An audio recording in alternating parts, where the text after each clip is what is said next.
Bismillahirrahmanirrahim. Alhamdulillah. Utawi sakabehane puji mil al mizan. Utawi ingsun utawi kita meyakini ngugemi na alhamdulillah. Segala puji sedanten puji namung kagungane Allah mil al mizan kang iso ngebak-ngebaki timbangan. Wa muntahal ilmi lan alhamdulillah iku dadi puncake ilmu, dadi kata-kata ke ilmu. Entek-enteke ilmu, entek-enteke pengetahuane manusa sedanten makhluk sak donya. Iku entek-enteke ilmu nyimpulaken nak donya ngantos akhirat niku alhamdulillah wa muntahal ilmi. Lan utahe alhamdulillah iku dadi entek-entekane ilmu. Wa mablaghur ridho lan utai alhamdulillah kita ucapno kelawan sebagai kalimat sing numekakno ridane Allah Subhanahu wa taala wa mablaghur ridholan dadi barang utawa sesuatu sing nyampekno teng ridane Allah utawa sing dadekno kita ridho teng Allah wa zinatal arsy lan utai alhamdulillah niku dadi pepaese arsy. Kula balen malih. Alhamdulillah utawi sakabehane puji kagungane Allah. Kalimat niki kita ucapno mil al mizan. Iku kang ngebak-ngebaki timbangan. Timbangan amal napa timbangan sosial, timbangan perilaku, timbangan napa nggih standar nggih. Terus kula terangaken nggih terus pulau jenengan kita tambah tua gitu, tambah parak mati, macam-macam gitu. Niki kalimat niki kalau angsal saking kitab I'anatul Thalibin, tapi sing takriran. Terus buatan semua kitab ada, biasanya sing edisi takriran niku wonten. Awalnya ini didamel wiridan kangge ngurip-ngurip Lailatul Id. Terus kula waos ketika kula syukuran nerbitaken Quran napa ngitmai Quran, kula sering maos kadang-kadang 70 kali macam-macam. Tapi saya pastikan di tempat ngaji niki nggih dados kula suwun mangke sing ngaji dalu nggih kados biasane kula maos malam Selasa niki subhanallah bihamdi ngantos ping 7. Untuk ngaji sore nak pas kula eling maos niki ping 7 sakwise ngaji terus kadang-kadang gentosi donga nggih kadang-kadang gentosi napa donga. Kula badhe matur teng jenengan, kula niku takorup sanget kalian kalimat-kalimat sing disusun kalian Rasulullah sallallahu alaihi wasallam. Terus ngeten maknane mizan niki. Mizan itu wonten kalih, timbangan ada kalih. Timbangan pembanding. Jadi misalnya saya punya amal buruk banyak, ya amal buruk banyak, terus ada amal baik banyak. Sebetulnya amal buruk itu mudah sekali talasat itu hilang, nggak dinilai sama Allah. Karena kebetulan buruk itu nggak ada. Niki ilmu kelas hakikat di rumah balik, rumah nggak ada salah paham gitu. Amal buruk itu banyak yang nggak ada. Amal baik itu ada tanpa kita mengamalkan. Irwono sekali sampean salah paham bahaya. Misalnya begini, sampean saya beri contoh. Ada orang mengatakan Isa itu Tuhan. Hakikat Isa Tuhan itu ada enggak? Enggak ada kan? Batu Tuhan juga enggak ada. Terus kita dalam hidup misalnya bergantung uang, bergantung fasilitas duniawi. Sebetulnya hakikat makan makanan, minuman bisa menopang kehidupan kita ya udah ada juga. Karena makanan itu ya makhluk yang fana. Ilmu yang diciptakan manusia itu ya makhluk yang sama-sama fana. Yang hakikat ada yang tidak mungkin hilang abadal abad selamanya lama, meskipun nanti setelah akhirat selesai pun itu hanya la ilaha illallah, bahwa yang berperan, yang aktif, yang al-fa'ilul mukhtar, pelaku sejarah, pelaku apa saja hanya Allah Subhanahu wa ta'ala. Sehingga kenapa, ini kelirunya orang Khawarij. Sehingga kenapa orang yang dalam hidupnya pernah meyakini la ilaha illallah secara ikhlas dan benar. Saya ulang lagi. Satu kali pun orang dalam hidup pernah meyakini la ilaha illallah secara ikhlas dan benar, itu mbok atusan tahun ning gone neraka, tetap nanti itu masuk surga. Mergo kebatilan yang ia lakukan itu dianggap tidak ada. Kenapa dianggap tidak ada? Memang hakikat kebatilan itu tidak ada. Yang ada adalah la ilaha illallah. Itu enak nglakoni barang batil. Barang batil itu tidak ada. Makanya disebut dalam Quran qul ja'al haqqu wa ma yubti'ul batilu wa ma yu'id. Yang ada di dunia dan akhirat itu hanya barang hak. Yaitu Allah itu wujud, Allah itu pemeran utama, Allah itu segala-galanya.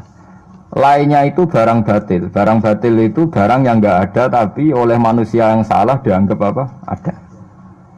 Nah, sehingga barang batil ini sekali Allah menghendaki kalimat la ilaha illallah itu sampean baca secara ikhlas, itu barang-barang batil yang pernah kita lakukan itu otomatis hilang. Tanpa dihilangkan pun barang itu tidak pernah ada.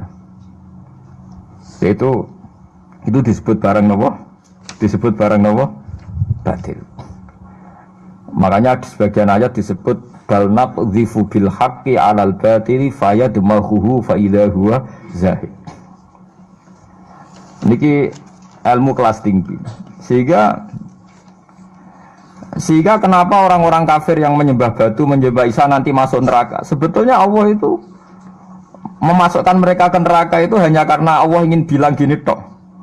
Sudah ya kamu di neraka saja. Kamu kan menuhankan batu, menuhankan Isa, ya silahkan minta tolong Tuhan kamu, itu saja. Artinya andikan mereka betul-betul yang dituhankan itu Tuhan, Allah juga senang kalau itu menjadi rival. Dia menjadi rival Tuhan maksudnya, yang bisa menselamatkan. Niki rungokno nggih mumpung sampe rong ning akhirat. Mboten niki ijazah kula nu mujarab tenan. Kata Imam Ghazali kula nu jeling tenan. Kenapa Imam Ghazali disebut Hujatul Islam? Sama nak kepen syukur ku gampang. Duit ra duwe, utang wakeh, jatuh tempo, bojo wani, anak kecewa di bapak kowe, terus mentek ngamek kowe. Niku jari Imam Ghazali kena sekarang ana nikmat moro kuburan. Moro kuburan terus kamu berkeyakinan bahwa semua yang sudah mati itu sangat-sangat berkeinginan hidup meskipun hanya 1 jam.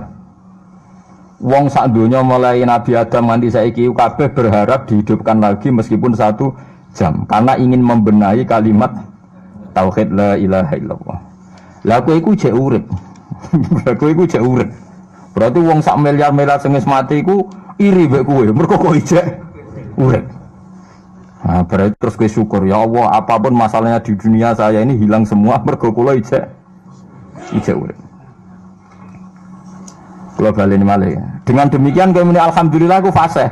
Piye wae kowe iku duwe nikmat rupa-rupane urip yang sangat diingini oleh Firaun sekalipun, oleh Namrud, oleh Qarun, orang-orang miliarder dulu, itu sangat berkeinginan sing jenenge urip. Lah kowe nyatane sakniki napa? Ijek urip. Dadi ini luar biasa. Paham napa? Luar biasa. Ini tak warai ilmu tauhid itu. Terus nanti setiap saya ngaji setelah selesai sampean baca dijiwai.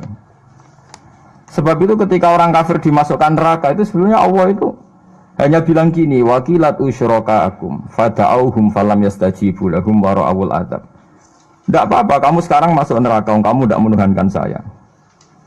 Kamu minta tolong sama Tuhan kamu. Nah, ketika demikian kita pernah menuhankan yang paling ekstrim tentu menuhankan Yesus atau menuhankan batu, menuhankan dewa-dewi, atau mungkin Tuhan di bawah itu ya kita menuhankan uang, menuhankan sebab, menuhankan jabatan macam-macam sehingga mengalahkan Tuhan sejati Allah. Terus mereka minta Tuhan-Tuhan itu supaya menolong. Walhasil akhir cerita itu wadalla anhum ma kanu yaftarun wadalla ankum ma kuntum tasubun wadalla anhum ma kanu yaftarun itu di Quran diulang-ulang dengan beberapa redaksi. Akhirnya hilang apa yang kalian kira ada. Akhirnya hilang apa yang kira kalian ada.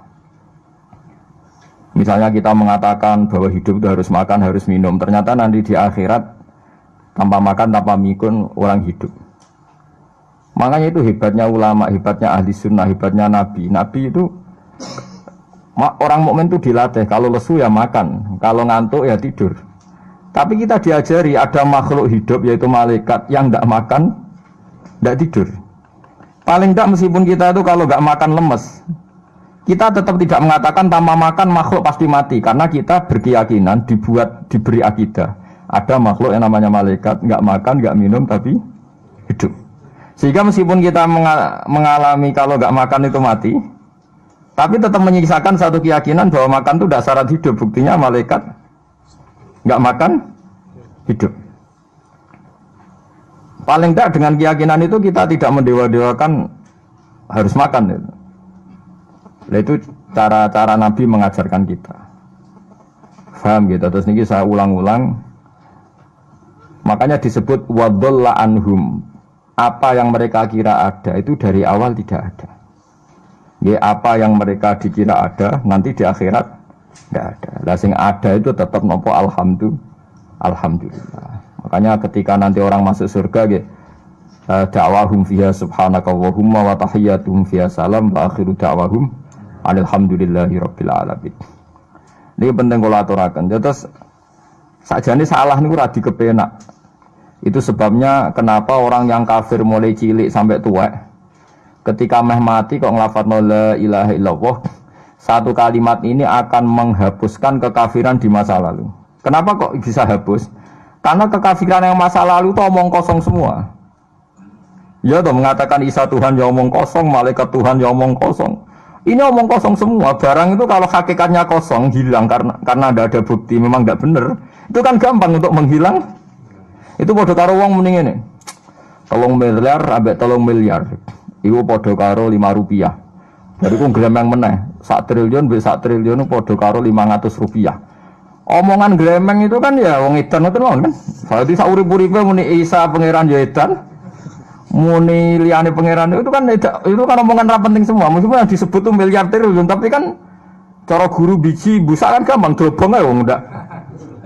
Tapi malaikat bagian katabah, bagian nulis, itu ora wani ngobong la ilaha illallah ben kuwalat tapi pangerane. Makanya saya pastikan sekali sampean nglafadz la ilaha illallah itu benar, malaikat sing sentimen mbek sampean pun tidak bisa bakar itu. Kualat den. Paham tidak maksudnya? Paham ya? Jadi jelas guys niki kenapa kalimat itu begitu dikjaya. Paham ya? Begitu dikjaya. Lah soal kita ngalami di zaman akhir. Orang lafadzkan kalimat itu dianggap bid'ah terus tukaran. Ya kita semua ngalim bingung kalimat itu salah apa dianggap napa bid'ah. Wong kalimah disifati thayyibah, sing lafadzno dihukumi nglakoni bid'ah. Lah sing diarani bid'ah ya ora trimo pisan, malah gawe hadis palsu. Fadilail wiridani malah palsu hadis. Sajane cara padha warase ngoten ora perlu debat bulet ngoten. Padha warase lannya kono nganggo kapasitas ulama, kita pakai kapasitas apa? Ulama, terus kita diskusi baik-baik. Di kula baleni malih nggih. Kenapa kalimat thayyibah disebut kalimat baqiyah? Dalam istilah Quran wal baqiyatus sholihat. Baqiyah itu sesuatu sing abadi. As-sholihat itu sing layak, sing apik, sing selalu duwe eksistensi. Soleh maknane layak. Layak iku mergo wujud. Ya kula baleni malih tak wari filsafat ilmu hakikat. Sing darani layak ku sitok mergo wujud. Nak barang ora wujud itu jenenge dilafadzno tapi mboten layak.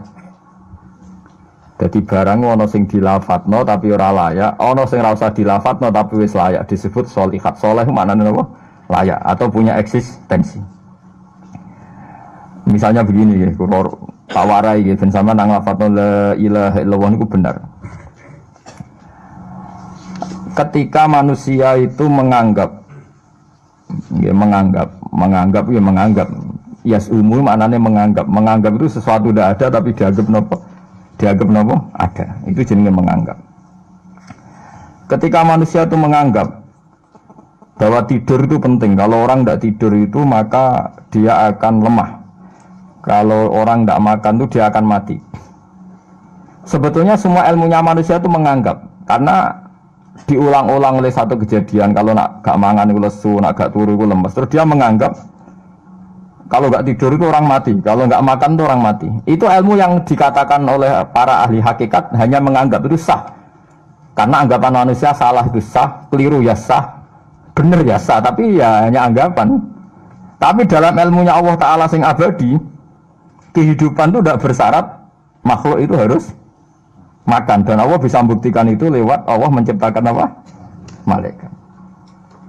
Nah sehingga semua ilmu selain ilmu hakikat itu dalam bahasa ilmu hakikat disebut kita menganggap, kita merasa tahu. Bukan saya tahu, tapi saya merasa tahu.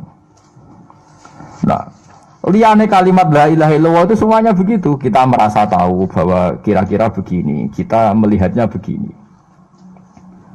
Tapi sing hakikat, sing gak bisa dibatalkan bahkan oleh malaikat sekalipun, niku namung kalimat la ilaha illallah. Nanti disebut kalimatu haqqin 'alaiha nahya wa 'alaiha namut wa 'alaiha nub'atsu insyaallah taala minal amin. Karena yang dikatakan hidup itu roh. Roh itu tidak butuh makan. Ketika jasad itu mati, hancur, itu rohnya kan masih hidup. Dia pindah di alam ulya sana. Roh itu hayat, hayat itu dari kata roh. Roh itu maknanya hidup, hayat maknanya hidup. Roh dan hayat ini satu sistem yang kita tidak tahu, yang tahu hanya Allah. Ini tidak butuh makan. Sing butuh makan, butuh utang, butuh bodoh itu jasad. Paham ya? Roh ora tau utang, ora tau gadekne BPKB, paham ya? Enggak melo-melo dia. Makanya ketika jasad kakean pola itu roh nyesal. Kok ngatasnamakan saya demi hidup sampai diruangi utang-utang wong, diruangi urip bulat. Toh saya bisa hidup tanpa hutang. Lah iku manusia iku aneh. Makanya disebut alam rohaniyin itu sudah. Nah ketika kita mati itu kan yang mati itu jasad. Jasad itu mati, rohnya sowan Allah. Tapi kita secara bodoh mengatakan kita mati. Loh yang mati itu siapa? Hanya jasad kita, roh kita tidak mati. Yang sowan Allah itu roh kita. Tapi kita bilang kita mati. Ya berarti kita bilang kita mati, ya kita mati. Menurut bahasa manusia kalau kita sudah tidak ambekan, tidak makan, tidak minum, disebut kita mati.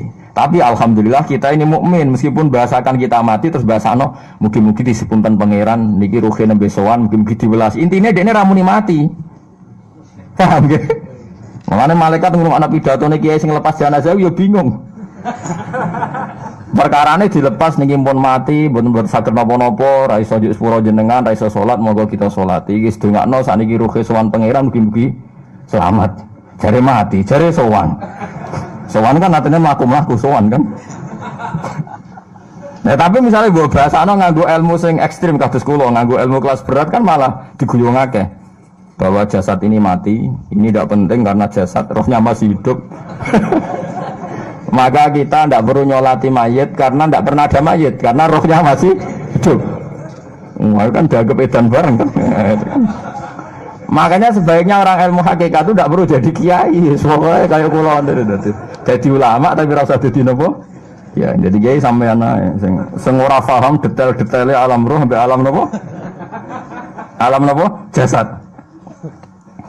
Nah, itu keliru itu penting karena kalau tidak keliru itu ya itu tadi.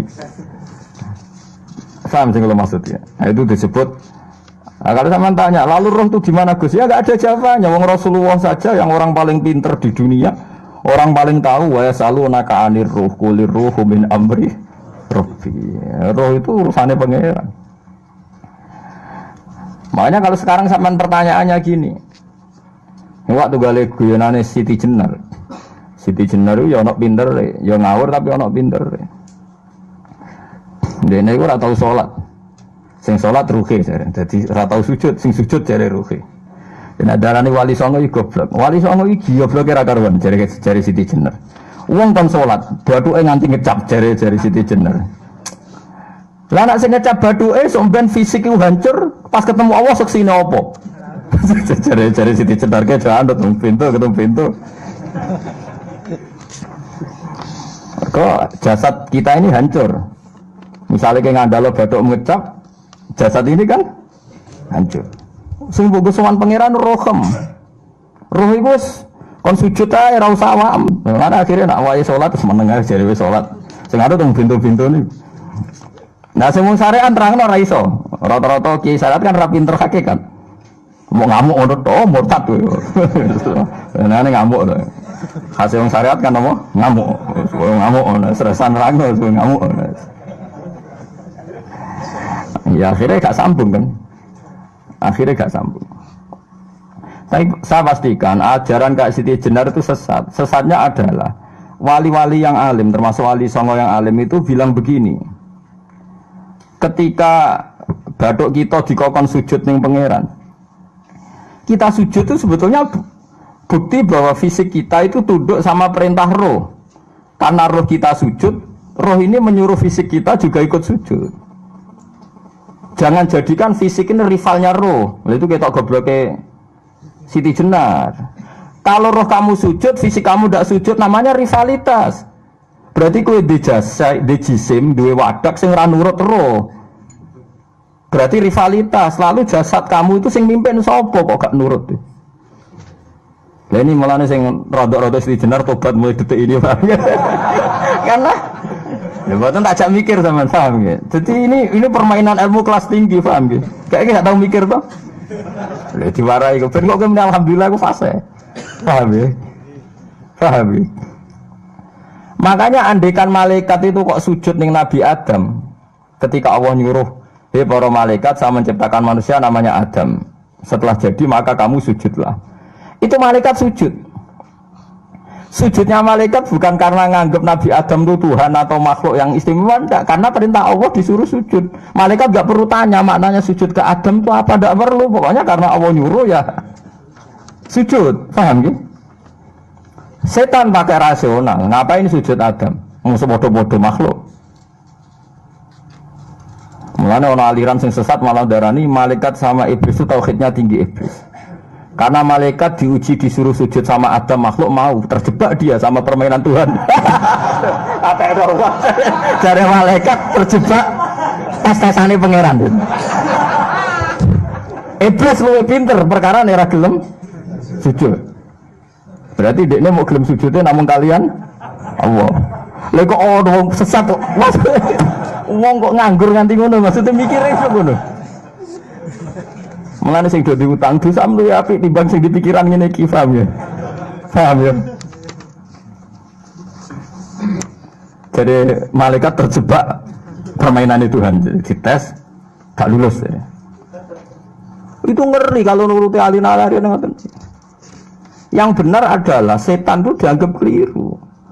Karena dia tidak punya otoritas pikiran. Dekne ora wujud, hakikate setan malaikat gak wujud, wujudnya diwujudno Allah. Nak wujudnya diwujudno Allah, apa wae sing dadi dawuh Allah kudu sami'na wa ata'na. Karena dia tidak bisa menjadi rival Tuhan. Makanya kalau kita diperintah Allah langsung lakoni, gak usah gawe rivalitas. Mulai pada bahasane ke kon mangan wis sareng nek Allah ngutus mangan wis mangan ae. Nang kok wargen wis wis pokoke mangan. Nek kon mangan ya ora mangan, pokoke kon nurut. Lah itu kelirune Siti Jenar, dia lupa. Dia itu lupa bahwa dengan mengatakan jasadnya tidak perlu sujud, mergo sok ben dihisab roh, dia bikin rivalitas antara roh dan jasad. Mula nate maca aliran Siti Jenar mulai yang versi Arab sampai versi tulisannya wong-wong bingung-bingung itu, sing luwih bela Siti Jenar timbang Wali Songo. Bahkan dalam cerita itu seakan-akan Wali Songo kasut, mergo jare Siti Jenar dipateni wangi terus diganti asu macam-macam lah cerita ngono. Mula nu peneliti ra kabeh, kula ra koyo Kiai Mustofa niku kaya apa ya ngono. Gak jelas roe tapi jelas dadi kiai ini ndek. Enak ngoten niku. Dadi ya ana wong ilmune ra pati akeh tapi jelas dikiyaino. Kula ilmune akeh ra pati dikiyaino. Jadi kekeliruan-kekeliruan ini mergo ngoten niku nggih memang ilmu hakikat itu jelimet. Tapi sampean harus saya latih. Oke, sampean ngaji ning kene ya suwi, tuwa, saya kenal sithik-sithik. Lah nanti makanya nanti menghilangkan barang batil itu mudah sekali. Karena barang batil itu hakikatnya enggak ada. Mbok ana wong muni 1 miliar ditambah 1 triliun jumlah 5 rupiah, mbok sing disebut angka 1 miliar 1 triliun lafaz ini enggak ada. Nggih lafaz ini enggak ada, fakta ini tidak ada. Makanya disebut di Quran iyaquluna illa kadzibah. Sebagian Quran istilah lebih ekstrim. Kaburos kalimatan takhruju min afwahihim. Kalimat itu menjadi besar karena ada yang melafatkan, tapi kalimat ini tidak pernah menunjuk hakikat. Lha nggih to, misale wong nyebut iki geni, wong ki HP kok diarani geni. Itu pernah ada kalimatnya tapi tidak ada faktanya. ini batu, disebut itu Tuhan. Yang benar itu batu, disebut Tuhan itu kan kalimat sing ada kalimatnya tapi tidak ada faktanya. Paham ya? Ini disebut kaburos kalimatan sing takhruju min afwahim. Terus iyaquluna illa kadiba. Mereka hanya ngomong secara dusta. Sebetulnya kalau barang hakikat itu tidak usah diomongkan, itu tadi kalimatu haqqin 'alaiha nahya wa 'alaiha namut wa 'alaiha nufasu insyaallah taala minal amin. Tapi kalau kalimatul batil kalau enggak diomongkan enggak ada yang ngomong. Karena harus diomongkan, itu pun enggak menunjuk apa? Enggak menunjuk apa? Hakikat. Lah semua manusia itu ngomongnya itu rodok-rodok ala zamihim sesuai klaimnya. Mulane omongane sampean bingung nama malaikat. Saya jamin, muga sampean kenal malaikat kados kula niku malaikat sambat tenan mbok omongane sampean.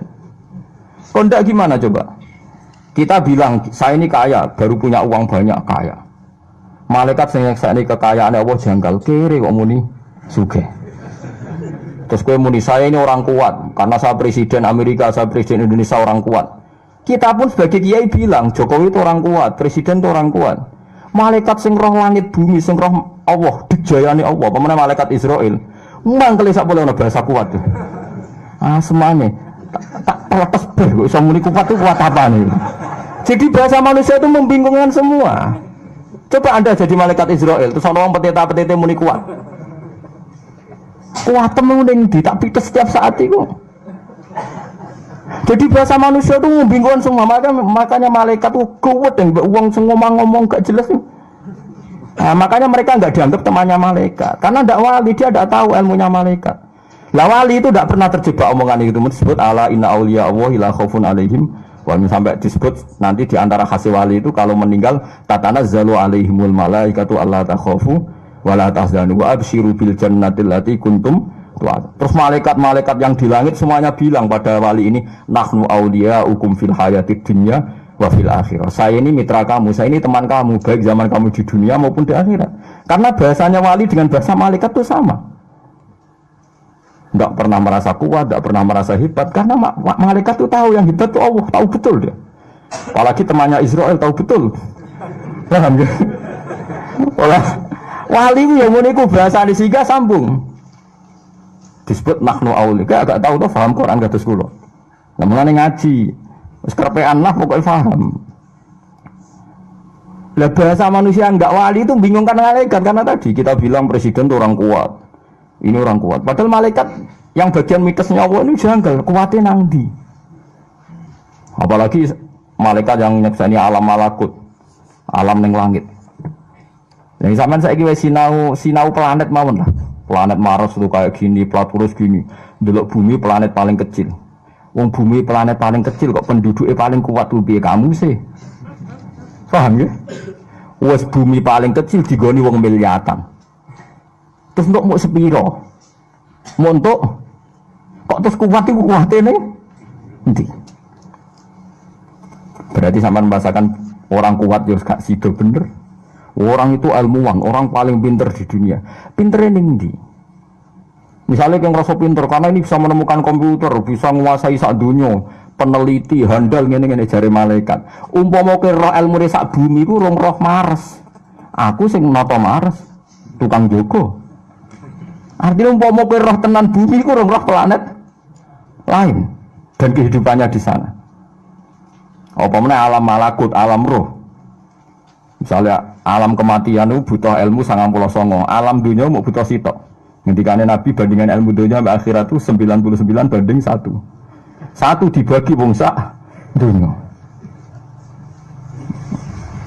Mulane Nabi Musa ra wis nabi, salah ngomong di pangeran tersinggung, nek urusan lafaz ngono iku tersinggung. Nabi Musa ra kekasih pangeran. Mulane nak sampean ngaku ngerti kudu ngerti, nak kowe ora ngerti maksudnya. Paham ya, jadi besok mulai saiki nak kowe muni ngrasa ngerti, maksudnya ngerti nak kowe iku rapati ngerti. Dadi diterusno. Jadi sebenarnya ada malaikat Israel. Tak goblok kowe kok ngrasa ngerti. Ya saya tahu bahwa kita orang lemah terus dan gak tersinggung dan paham. Nabi Musa itu suatu saat dia khutbah. Ini tak latih ilmu hakikat. Nanti setelah itu sama baca kitab yang saya ajarkan di sini gampang. Khutbah dia karena merasa alim betul. Ada orang tanya, ya kalimah Allah ya Musa, Man a'lamu ahlil ardi. Padahal yang tanya itu sudah benar. Man a'lamu ahlil ardi. Menurut Anda orang paling alim di dunia itu siapa? Fil ardi, yang di bumi ini siapa? Pertanyaannya kan, siapa yang paling pintar di bumi ini siapa? Nabi Musa jawab, ya anak saya. Itu pangeran tersinggung. Di semua riwayat kitab-kitab hadis sahih disebut Islam yaruddal ilma ilaihi, karena Musa tidak bilang yang paling pintar itu Allah. Padahal Musa nggak pernah terlintas bahwa dia rivalnya Allah atau sawah karuan lah, corong Jawa itu Allah karuan, jadi tidak perlu dibakas. Mulanya orang Jawa itu saking suwene mendingan suwe bakas Allah. Angger lara nemen wis donga njaluk Allah. Ora iki jele goroban ya, tapi nek Allah ngersakno mari wis suwe malah dadi suwe-suwe lafaz Allah dianggap wis suwe dadi repot wong Jawa. Akhirnya malah ra bakas Allah. Akhirnya Allah tersinggung. Ketika tersinggung langsung saat itu juga Allah negur. Bala ya inna abdi, kata Allah, Musa kamu salah, saya punya hamba yang lebih alim ketimbang kamu. Dasar Nabi Musa penasaran, kok ono wong luwih pinter. Ya Allah, saya harus bertemu dia. Kok iso ono wong luwih pinter timbang aku? Nah, tenan akhirnya be Allah dipertemukan be Nabi Khidir. Cara wong ahli kungfu nganggo 3 jurus tebak-tebakan Nabi Musa ora tau menang. Ora usah nganti 10 jurus. Jurus pertama Nabi Musa yo kalah, jurus kedua yo kalah, jurus ketiga kalah. Mulane dari Nabi Khidir pertama ketemu Nabi Musa niku. Ya mulane Nabi Khidir senane nglamun. Wah dekne lugu ning farwatin khadra. Farwah niku lemek, khadra iku ijo. Terus mulane disebut Nabi Khidir senengane santai-santai teng kene napa nggih cara mriki karpet hijau. Tapi di sini orang karpen mbok bantah turune nang ndi malah repot wis. Angel ngaji mbek Mu'tazilah kok angel.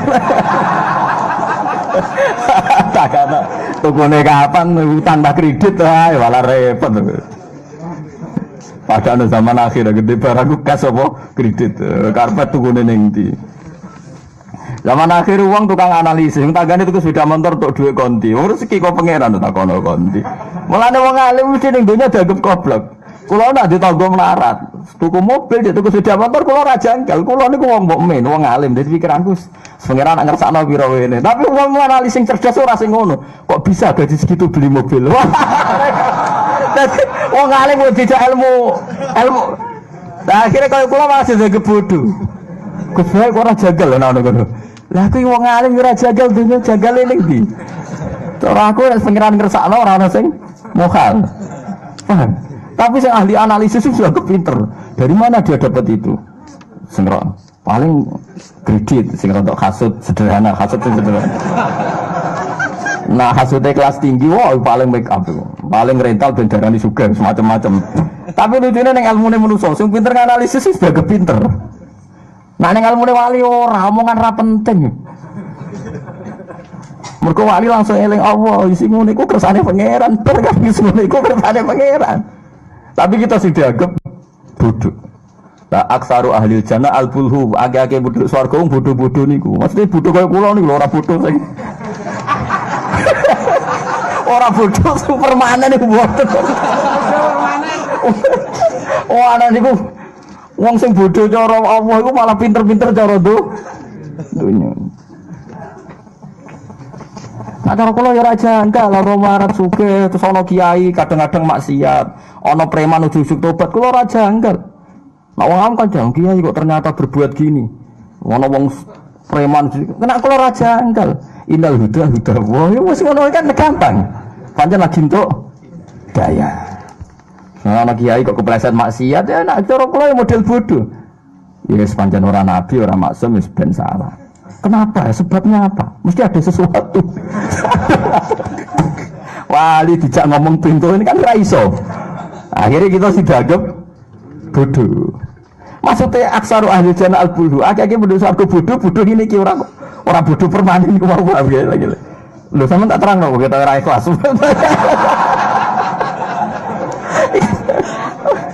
Wah dijak dadi wali ra siap sampean dijak. Nah ya. Nabi Khidir barang lugu-lugu Nabi Musa salam. Assalamualaikum dari Nabi Musa. Nabi Khidir gak langsung jawab. Wa an nabi ardi assalam. Mosok ning kene ana salam. Maksudnya dia kan nyongkone urip dhewean mbek pangeran kok ana salam sapa manusa iso ketemu aku. Ah itu ya kacau. Ati orang asik dijawab. Sapa? Tapi wajar apa iku mau karena ini permainan kelas 3 tebak-tebakan iki. Tapi kacone Nabi ge melok-melok Nabi ku ya. Oh, ora sing bener critane ngono wis ora sing bener yen digawe pangeran membolak-balikkan akal.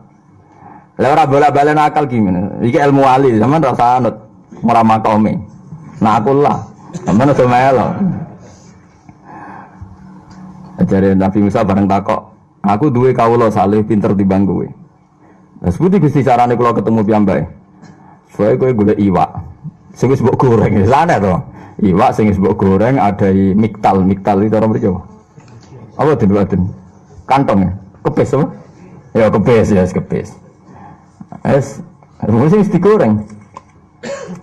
Yes, lah titenane sebuti Gusti jare pangeran dawuh pangeran. Ya anggere iwakmu wis mlayu ya iku ning kono Nabi Khidir.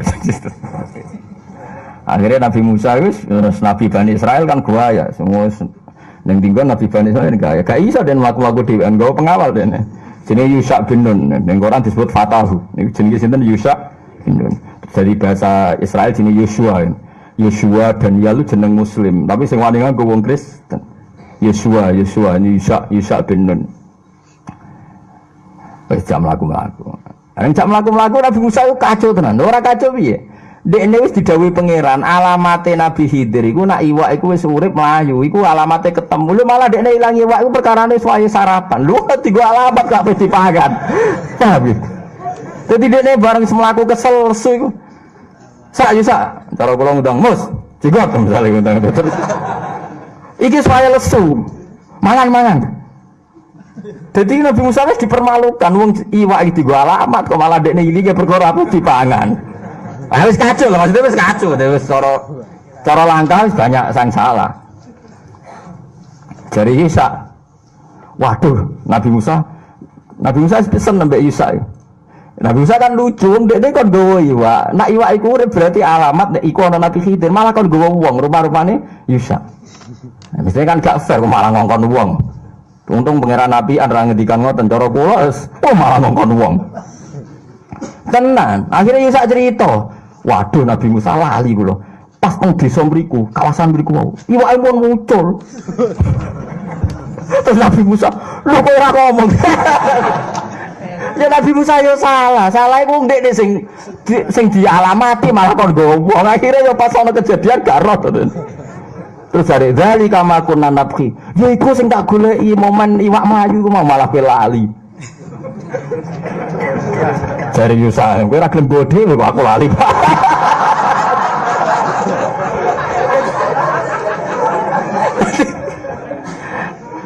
Berarti sokan yang ilmu hakikat terus cara syariat itu dijungkir balikkan, paham gitu? Cara syariat terus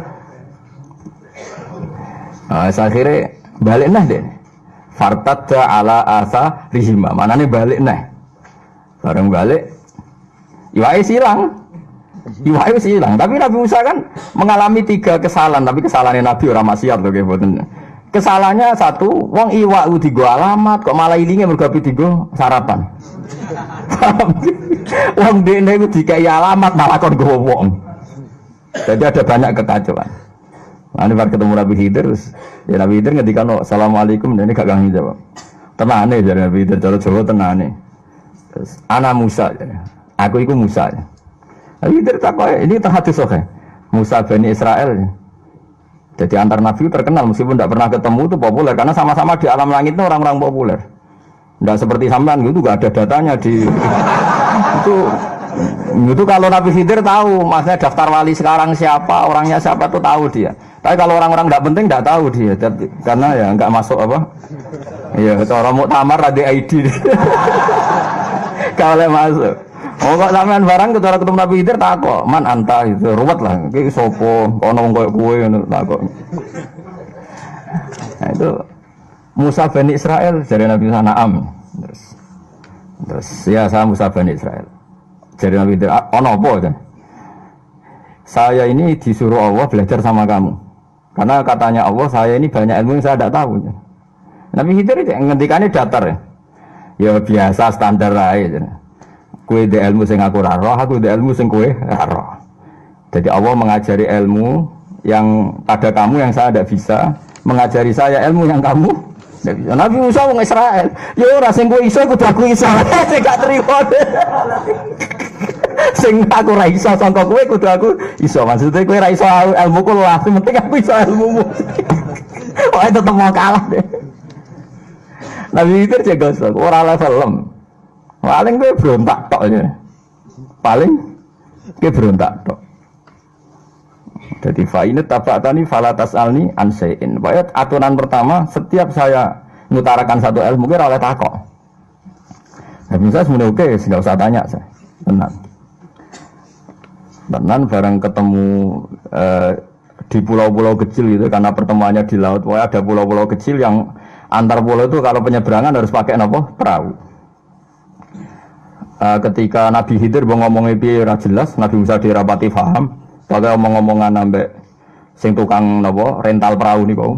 Saya usume napa rental. Yang jelas disewakan memang pakai ujrah. Jadi uang komersial wis kunane kuno. Nah sing rental mobil wis monggo mawon riyen-riyene iku wis wong iku anak gratis wabet nang gampang wis kunane kuno niku. Diomongi terus sesuai Nabi Khidir dimanggakno monggo. Sampean saya antar ke pulau itu ndak usah bayar. Itu Nabi Musa terakhir pokoknya krungu enggak apa-apa sampean saya antar enggak usah bayar. Iku cek eling ya kata enggak usah bayar kuwi eling. Bangsa gratis wilingan manjen mare itu. Bareng di tengah pulau itu, di tengah laut itu. Nabi Khidir ngambil salah satu lauh. Lauh itu blabak. Blabak dicoplok, judar. Oh, Nabi Musa protes. Nabi Musa protes. Apa kan pertama ketemu kan hatta idza raqiba fis safinati kharaqaha qala akhraqtaha litukhriqaha. Khidir karepmu piye? Perahu kok mbok jebrol kok ngisor, endi jebrol lu ngisor? Engko kira tenggelam. Pertanyaan Musa itu aneh dalam dunia hakikat. Bagaimana mungkin tenggelam dikaitkan mbek perahu jebrol? Al-amru biyadillah, ora ono kaitane bae jebrol mbek tenggelam. Itu bahasa yang aneh di alam ilmu hakikat. Oh Nabi Khidir melaku ning laut ya biasa tanpa perahu.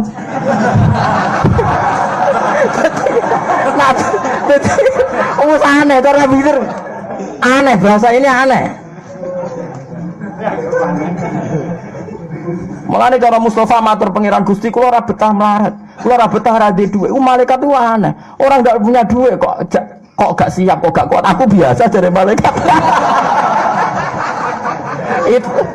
Itu sebabnya doa-doa orang nggak punya uang dibiarin sama malaikat. Karena bagi malaikat itu tidak masalah orang nggak punya uang itu sehingga nganggep ini tidak darurat. Paham gitu? Loh cara malaikat susah ya apa ada duit. Udah ada butuh ngopi, butuh macam-macam. Wanit nandu kok ngono goblok tak warai carane itu. Kowe nek butuh dhuwit. Ndonga ngene, ya Allah, saya ini butuh rahmate jenengan. Niku malaikat lah butuh rahmat. Mbok sebut dhuwit, nggo apa dhuwit? Nanti Allah yang nerjemah sendiri maknane rahmat iku dhuwit. Wah, aja malaikat. Lho tak warai ben kowe ora sandine antar malaikat to, Bang. Lah Nabi Khidir selama ini kan biasa mlaku-mlaku dhuwur laut tanpa napa? Perahu. Kono trimo tadi apa? Blabak gitu. Papan dicoplok sitok. Kok terus protes? Akhorok tahali tukhriko. Alah kowe kok aneh. Perahu enak ditumpaki ge jebol jebrol. Nggak tenggelam piye? Bareng dicoplok tenan, enggak setetes air pun masuk. Nabi Musa bareng delok. Loh kok gak masuk blas banyu?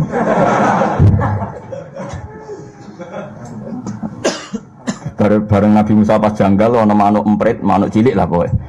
Ke Indonesia ana manane emprit, padahal yang Arab mau emprit ora ya ora roh. Kowe akhir manuk cilik jare nopo? Emprit. Sing roh sapa? Pas iku manuk emprit itu manuk kecil tadi ya di perahu itu terus jupuk banyu teng nakara maknane jupuk banyu nakroh iku sak. Kenapa? Mboten sak cucukan niku. Ilmu mbek pangeran kaya iku jare maksudnya ilmune manusa sak donya iku dibanding ilmune pangeran kaya lautan dibanding sak nakroh sak cucukane manuk. Iku dibagi wong sak donya. Termasuk kaya kowe ra rowan ngene iki jare ngono. Oh, poer. Akhirnya Nabi Musa taslim nyatane ikut dicoplok ya ora perahu banyune ora piye. Terus Nabi Khidir ngelingno, kamu gagal perjanjiannya kan tidak boleh tanya, kamu tadi sudah tanya. Terus dari Nabi Musa cek, la tu akhidni gimana sih itu? Ya wajar, aku lali spontan.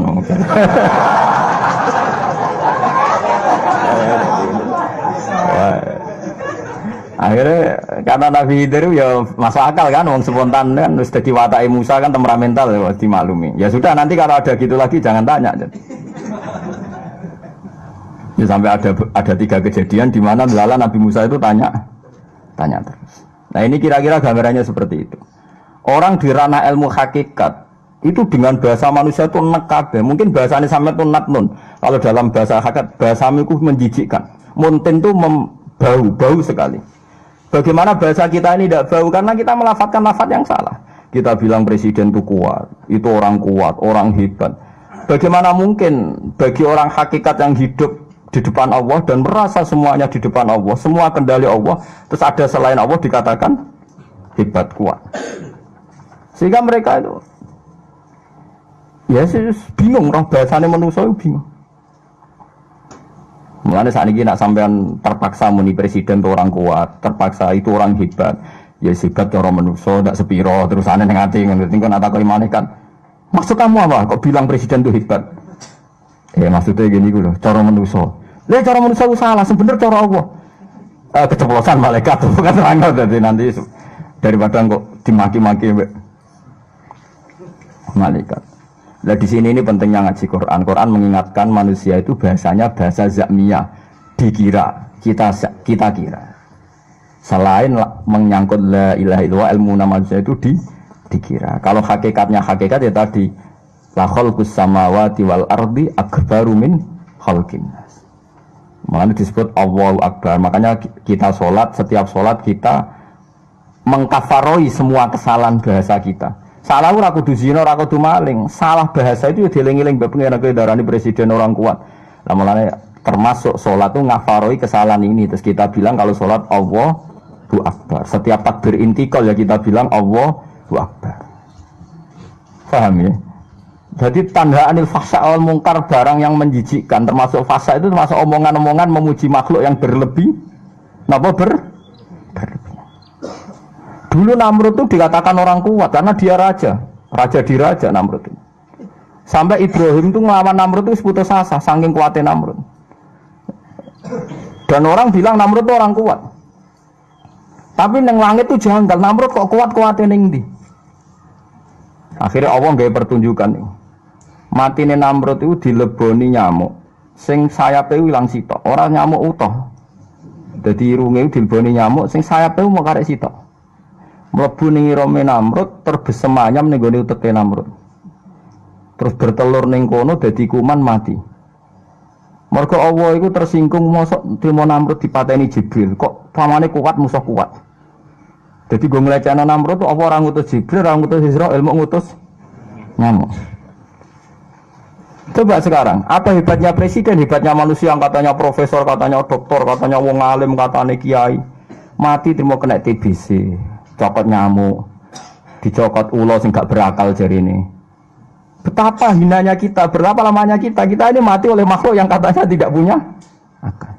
Nanti kita dipateni Israel itu keren, karena dia kuat sekali, sehingga kita tidak bisa melawan. Nanti kita jebuk Israel, mus alhamdulillah, sing jebuk aku kok malaikat keren, kuat. Mergo pengiran aku pengen ngelecehna manusia, sing jebuk rakon Israel ngongkon apa? Nyamuk kayak kasusnya Namrud nih. Artinya ketika Namrud dibahasakan orang kuat, malaikat semua janggal kan? Karena ternyata Namrud bisa dikalahkan oleh nyamuk. Lah itulah bahasa-bahasa manusia sing gak sambung ambek bahasa alam nopo malah malakut. Lah tapi karena kita ini manusia wis salah-salah ngono wis muga-muga disepuro pangeran ya la tu akhidna inna sina nopo awahtona. Alhamdulillahil azizil wa mablaghar rizqi wa zinal alhamdulillahil azizil wa mablaghar rizqi alhamdulillahil azizil wa mablaghar rizqi zinatul arsh alhamdulillahil azizil wa mablaghar rizqi zinatul arsh Alhamdulillahil albizan wa muntarik wa mablagh ridha sinatul arsh. Alhamdulillahil albizan wa muntarik wa mablagh ridha sinatul arsh. Alhamdulillahil albizan wa muntarik wa mablagh ridha sinatul arsh.